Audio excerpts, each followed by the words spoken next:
Hello, good morning, good afternoon, good evening, whatever time of the day it is when you're in the world right now.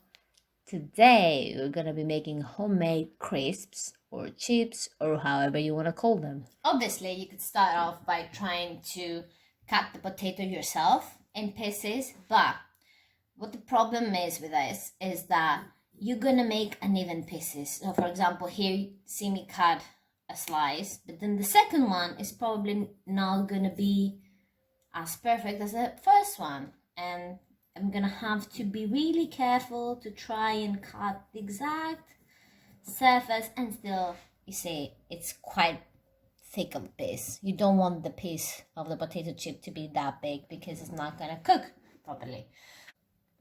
Let me just show you how easy it is to do this on a vegetable slicer like this one. You literally just slide it across the blade and it cuts it for you. So all the pieces are going to be even. This is super quick, as you see. Oh, and remember to move the vegetables away from the blade once every 15 seconds or so, because they're going to accumulate here and you might cut one couple of times more than it should be cut. Down and go. Just make sure you don't grab it from the bottom because you're gonna cut your fingers. You grab it from the top like I do here. And if you find it being stuck somewhere, you just slide it and it will get unstuck. Starch makes the potatoes quite slippery. This is the yellowy stuff that you see here. This is what we will want to remove for them to be crispy. So this is my result. You can see the slices are very thin, see-through even at points like here. You can see that they're kind of see-through like this one. I'm not sure you can guys see it. I'm gonna try and zoom it so that you can. But you can see the blue color underneath. So what you want to do is place all your potato chips in cold water, and that color that you see now being transparent is the starch that you guys want to remove. You need to remove the starch for it to be crisp. So you're gonna run it through the water like a couple of times. It's my ice cube, or in my case an ice sphere here, which is gonna help the ice bath. So it has been approximately 10 minutes. You can see the ice sphere has already dissolved. And this is as cold as it's going to get. My fingers are freezing here. And you can see the water now is clear. This is almost, I think, non-existent amount of starch in here. Yeah. This is clear water.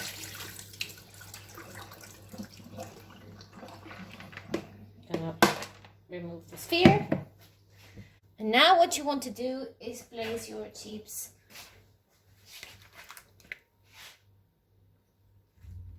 on towels so that they dry. That's what you want them to do, be completely dry.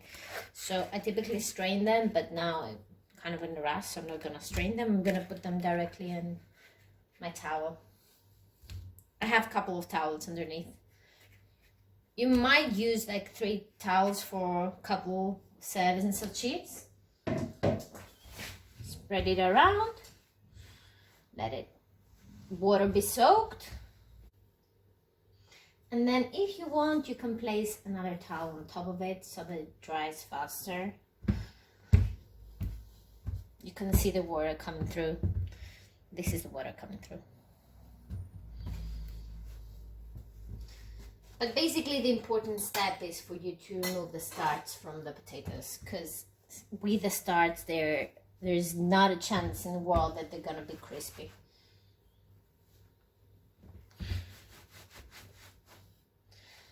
And then if you see most of the water is off, then you can just start beating them. They're hard at this point, so trust me, they're not gonna break or anything.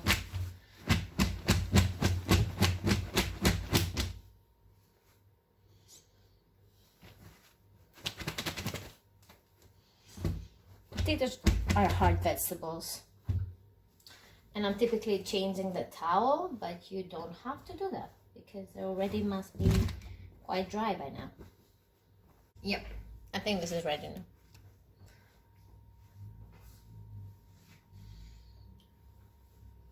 So I'm gonna grab like a handful of them and place them in, just making sure that for now they don't touch. Again, this, you guys, is burning oil, so you don't want to burn yourself.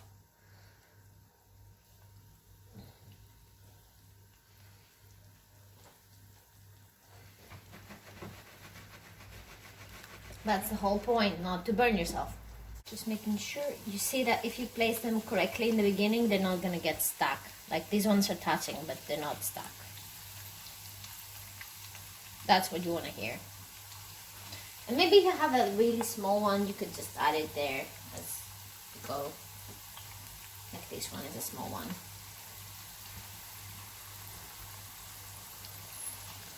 So you see they're not getting stuck.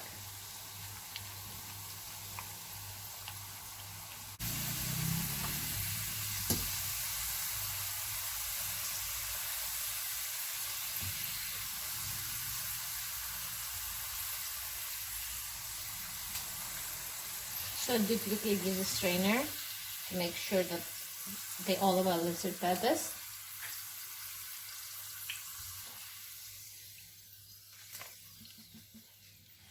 And then I'm gonna place the rest of them. Like a handful of them. Just when they reach the olive oil, you just want them to be separated in the beginning. And then you could just add. Just don't get them stuck in the beginning. Let them have their moment.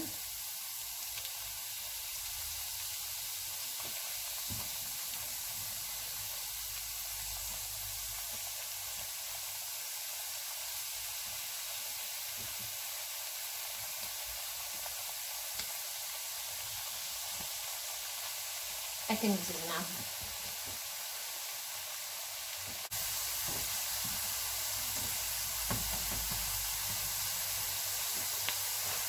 So you see that they're not stuck to one another. None of the bits are stuck with one another.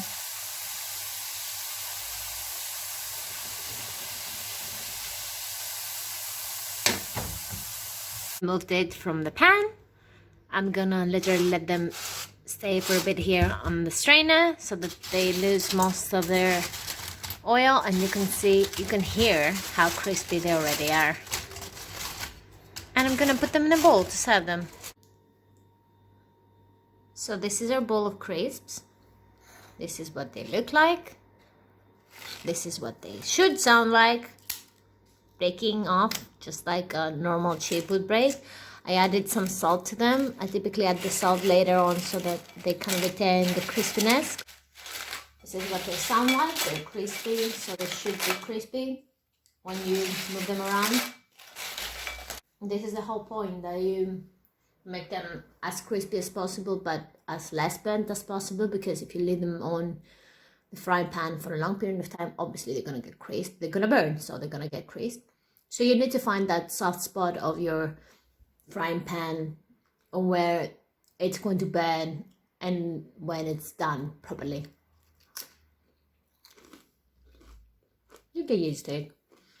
If you do it a couple of times, I think you'll be pretty pleased with your results.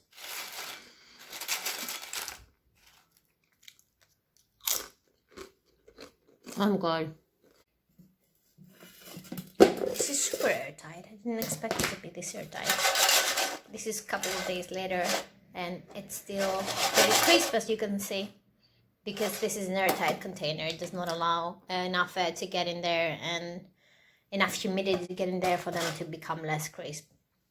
So yeah, this can be kept for about like 3-4 days prior to you needing them, but not as much as regular potato chips that you would buy in the store, because all these have preservatives in them and these do not. So